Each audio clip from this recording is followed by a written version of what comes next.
शेती माझी प्रयोगशाळा या यूट्यूब चॅनलमध्ये मी आपलं स्वागत करतो.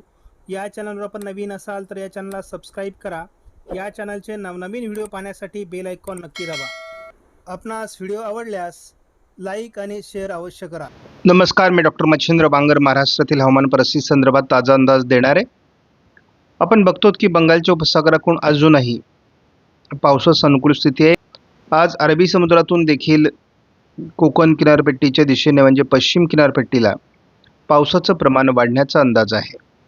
महाराष्ट्रात अजूनही पावसाची परिस्थिती कायम आहे. आज पुन्हा एकदा महाराष्ट्रात विरळ पावसाचं वातावरण दाखवलं जात आहे. यामध्ये जवळपास वाशिम, हिंगोली, बीड, नांदेड, कोकण किनारपट्टीला पुन्हा दक्षिणेकडून पावसाचं प्रमाण वाढण्याची शक्यता आहे. जे एकूणच आपण बघतो अरबी समुद्राच्या दिशेने पुन्हा पावसाचं प्रमाण वाढताना या ठिकाणी स्पष्ट दिसतंय. GFS मॉडेलने पुन्हा एकदा पूर्व भारताकडून कमी दाबाचं क्षेत्र निर्माण होण्याची शक्यता दाखवली आहे. बंगालच्या उपसागराच्या उत्तरेला हे क्षेत्र तयार होईल. विदर्भातही त्याचा आज परिणाम होण्याची शक्यता आहे. कोकण किनारपट्टीचा पाऊसही केरळजवळील कमी दाबामुळे वाढण्याची शक्यता आहे. GFS मॉडेलने तरी विदर्भात मोठ्या पावसाचा अंदाज 1 ऑगस्टला दिला आहे. त्यामुळे विदर्भात पावसाचं प्रमाण मोठ्या प्रमाणात वाढू शकतं असा अंदाज आहे. कोकणातही पावसाचं प्रमाण वाढेल. मराठवाड्यातही विरळ पावसाचे प्रमाण वाढू शकतं. हे पावसाचं प्रमाण विदर्भात 2 तारखेला असेल आणि आता ते महाराष्ट्राच्या खास करून उत्तर महाराष्ट्राच्या दिशेने सरकेल. संपूर्ण महाराष्ट्रात पुन्हा एकदा विरळ पावसाला सुरुवात होईल. कोकणातील पावसाचं प्रमाणही पुन्हा दिवसेंदिवस वाढण्याची शक्यता आहे. एकूणच GFS मॉडेलने 3 तारखेला पश्चिम विदर्भ आणि उत्तर महाराष्ट्र, कोकण असं जोरदार पावसाळी वातावरण दाखवण्यात आलं आहे. साधारण 4 तारखेला हे गुजरातकडे सरकण्याची शक्यता आहे. मात्र 4 तारखेलाही कोकणात मोठे पाऊस होतील. 5 तारखेला देखील महाराष्ट्रात पावसाळी वातावरण राहील विरळ स्वरूपामध्ये. एकूणच बंगालच्या उपसागरात सातत्याने पावसास अनुकूल वातावरण तयार होतंय. आज 31 तारखेला पूर्व विदर्भात पाऊस वाढण्याचा अंदाज स्कायमेटने देखील दिलाय. कोकणातही जोरदार सरींची शक्यता आहे. स्कायमेटने हे पावसाचं प्रमाण संपूर्ण विदर्भ व्यापेल असं 1 तारखेला दाखवलंय. कोकणातही पावसाचं प्रमाण कायम असेल. उत्तर महाराष्ट्रातही पावसाचं प्रमाण वाढू शकतं. आपण बघतो की विदर्भात 2 तारखेला देखील पावसाची शक्यता आहे. उत्तर महाराष्ट्र आणि कोकण असं पावसाळी वातावरण वाढण्याची शक्यता आहे.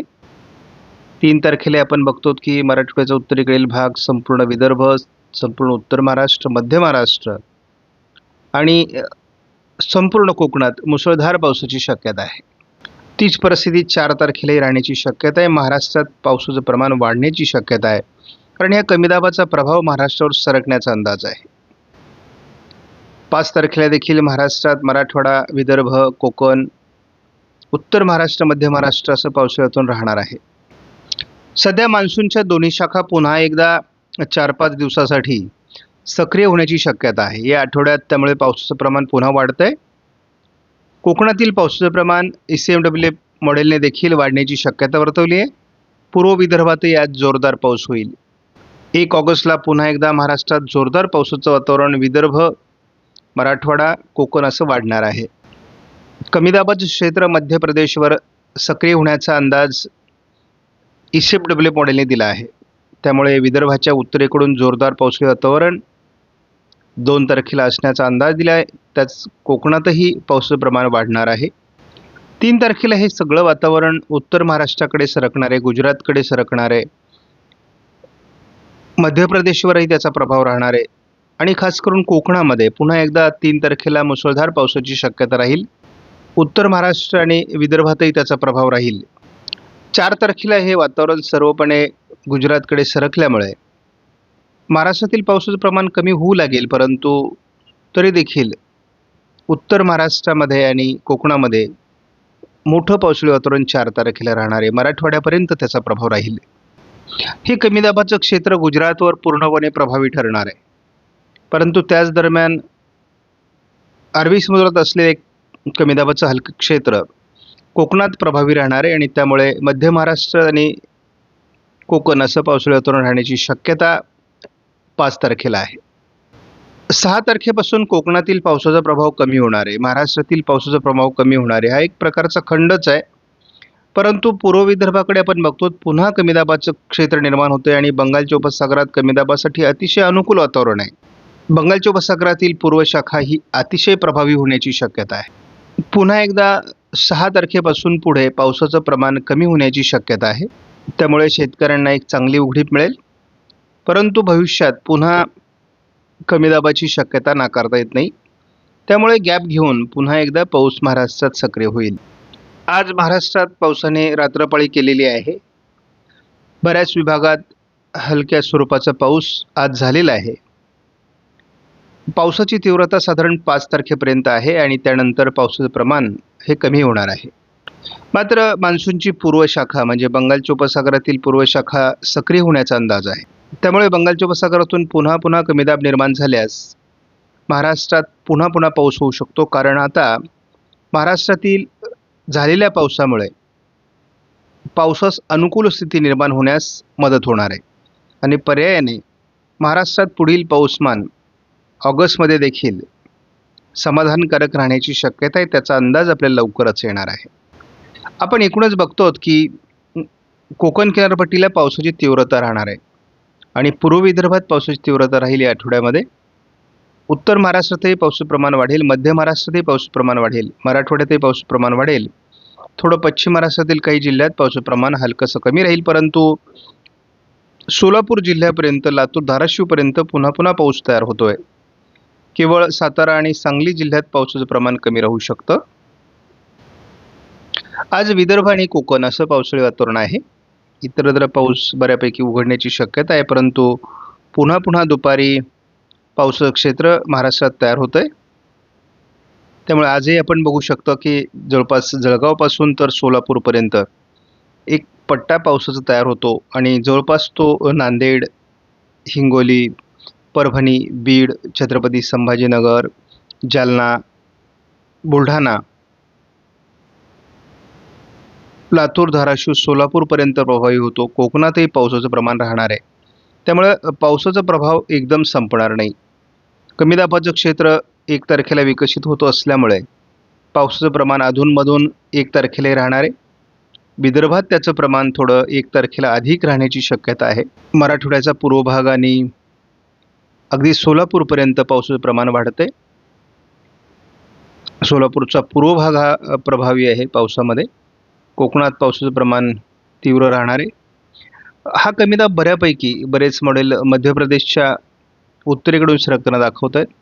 त्यामुळे याचा प्रभाव महाराष्ट्रावर कमी पडेल असं दिसतंय. परंतु उत्तर महाराष्ट्रामध्ये याचा प्रभाव 3 तारखेपासून जाणवण्याची शक्यता आहे. नंदुरबार, धुळे, जळगाव, नाशिकच्या बऱ्याच भागात याचा प्रभाव जाणवेल. उत्तर कोकणात देखील याचा प्रभाव जाणवणं अपेक्षित आहे.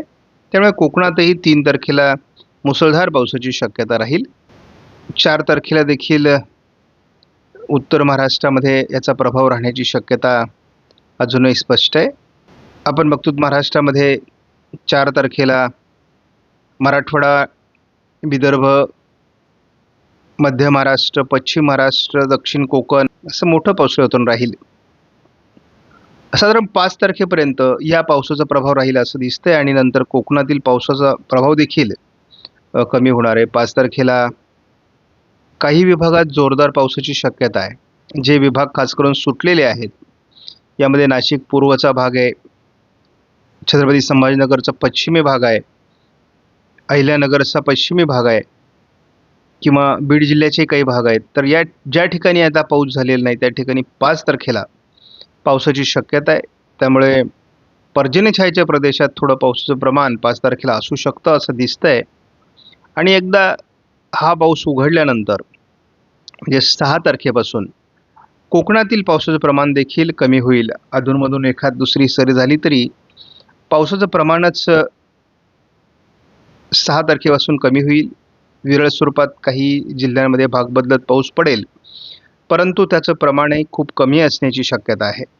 आपण बघतो या मॉडेलमध्ये कोकणातील पावसासहित पावसाचं प्रमाण कमी होतंय 6 तारखेपासून. आपण मुद्दाम हा अंदाज 6 ते 9 असं पुढे सरकवतो आहोत. एक नवीन कमीदाब जोपर्यंत सक्रिय होत नाही तोपर्यंत लगेचच पावसाला सुरुवात होणार नाही आणि शेतकरी पावसाला कंटाळले आहेत. त्यामुळे शेतकऱ्यांना आता उघडीप हवी आहे आणि ती उघडीप या पुढच्या काळामध्ये मिळण्याची शक्यता आहे. हे साधारण 6 तारखेपासून 9 तारखेपर्यंत महाराष्ट्रात पावसाचा खंड असू शकतो. याचं प्रमाण पुढे किती वाढेल तेही आपण बघणार आहोत, परंतु सध्या तरी 6 तारखेपासून महाराष्ट्रात पाऊस उघडेल असं दिसतंय. साधारणपणे ऑगस्ट महिन्यात पाऊसमान कमी असतं असं शेतकऱ्यांनी गृहीत धरून चालावं. पिकांना आवश्यक असलेला पाऊस मात्र या कालावधीमध्ये होईल, त्यामुळे पिकांना कुठलाही धोका होणार नाही. आपणास व्हिडिओमधील माहिती महत्त्वपूर्ण वाटल्यास लाईक करा, शेअर करा, चॅनलला सबस्क्राईब करा. धन्यवाद. जय हिंद, जय महाराष्ट्र, जय बळीराजा.